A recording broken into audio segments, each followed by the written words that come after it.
इस वीडियो में हम बात करेंगे आईपीसी के सेक्शन 77 के बारे में, धारा 77। तो आईपीसी का सेक्शन 77 क्या कहता है, सबसे पहले इसकी डेफिनेशन चेक करते हैं, उसके बाद एक एक पॉइंट आपको सिंपल तरीके से समझाऊंगा मैं। डेफिनेशन है इसकी, nothing is an offence which is done by a जज। तो यहाँ पर जज साहब की बात हो रही है, मजिस्ट्रेट साहब की बात हो रही है। Nothing is an offence which is done by a जज व्हेन एक्टिंग जुडिशली, कि जब कोई जज जुडिशली कोई काम करेगा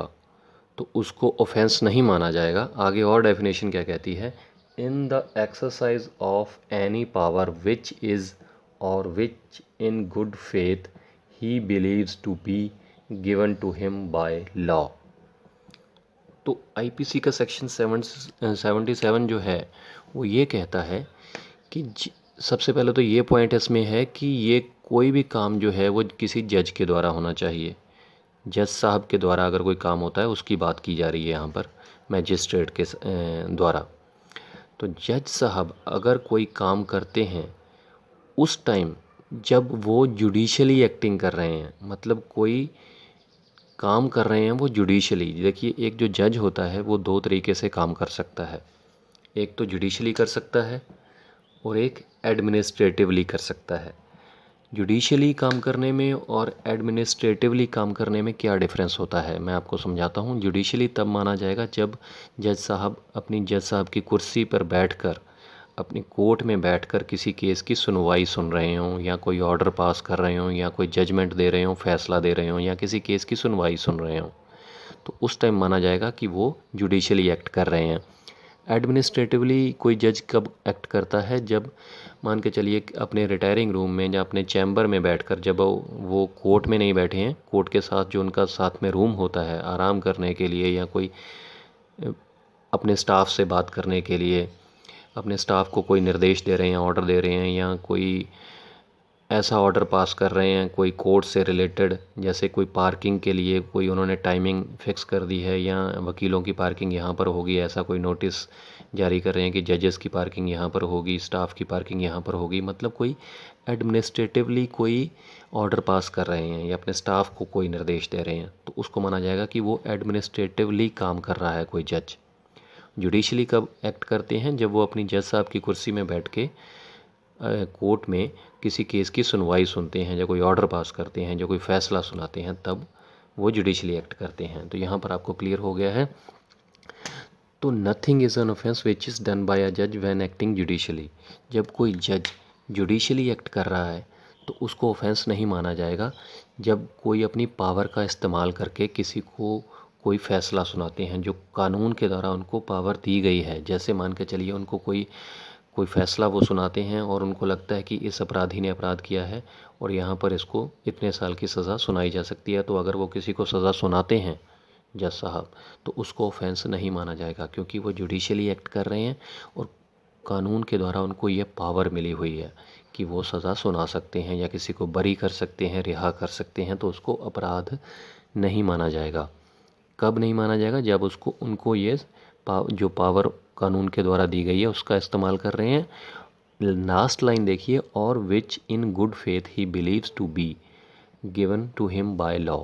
या फिर उनको वो पावर कानून ने नहीं दी है, उनको ताकत वो कानून ने नहीं दी है, लेकिन उनको गुड फेथ में ये लगता है, उनको जज साहब को गुड फेथ में ये लगता है कि उनको ये पावर कानून के द्वारा मिली है। गुड फेथ का मतलब आईपीसी के अंदर क्या होता है, गुड फेथ का मतलब होता है with due care and attention, मतलब पूरी सावधानी के साथ। तो जज साहब को ये लगता है कि उनको ये पावर मिली है कानून के द्वारा, हालांकि असल में उनको ये पावर नहीं मिली है। एक तो बात हो गई कि जब कोई वो ऐसा काम करते हैं जो वाकई में उनको ये पावर मिली हुई है, एक तो ये। दूसरा पॉइंट ये है कि हो सकता है वो कोई ऐसा भी फैसला सुना दें जो उनको पावर नहीं मिली है, लेकिन उनको ऐसा लगता है, उनको ये पता नहीं है कि उनको ये पावर नहीं मिली है, वो गुड फेथ में उनको ये लगता है, उनको विश्वास है, बिलीव है कि उनको कानून ने ये पावर दी है। ये एग्जांपल के साथ समझाऊंगा तो ज़्यादा क्लियर होगा आपको। मान के चलिए, क्योंकि अमेंडमेंट होती रहती हैं कानून के अंदर, कोई नए जज साहब हैं, कोई नए मजिस्ट्रेट हैं जिनको कुछ ही दिन हुए हैं आए हुए,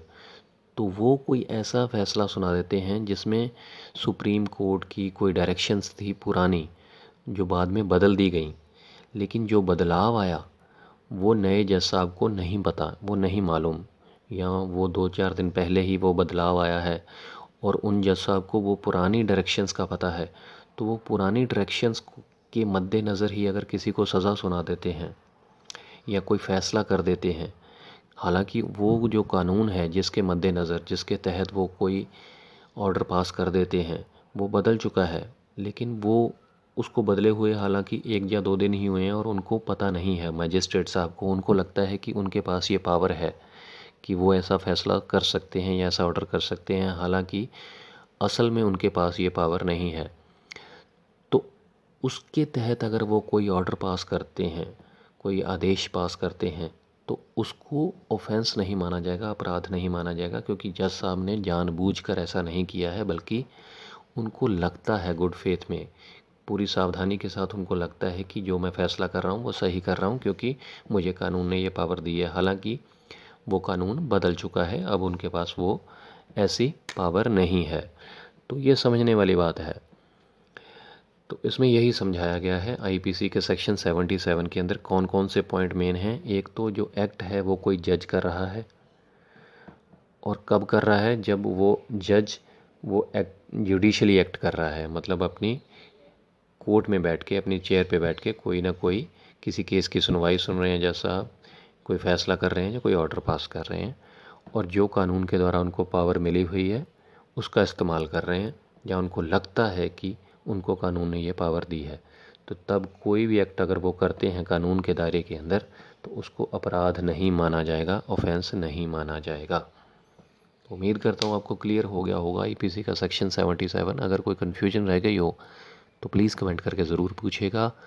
चैनल ज़रूर सब्सक्राइब कर लीजिएगा, क्योंकि इस चैनल पर कानून से रिलेटेड वीडियोस ही बनाए जाते हैं सिंपल तरीके से, जो कि आसानी से आपको समझ में आ सके। कमेंट करके ज़रूर बताइएगा ये वीडियो कैसी लगी। नेक्स्ट वीडियो में बात करेंगे आईपीसी के सेक्शन 78 के बारे में। शुक्रिया, धन्यवाद।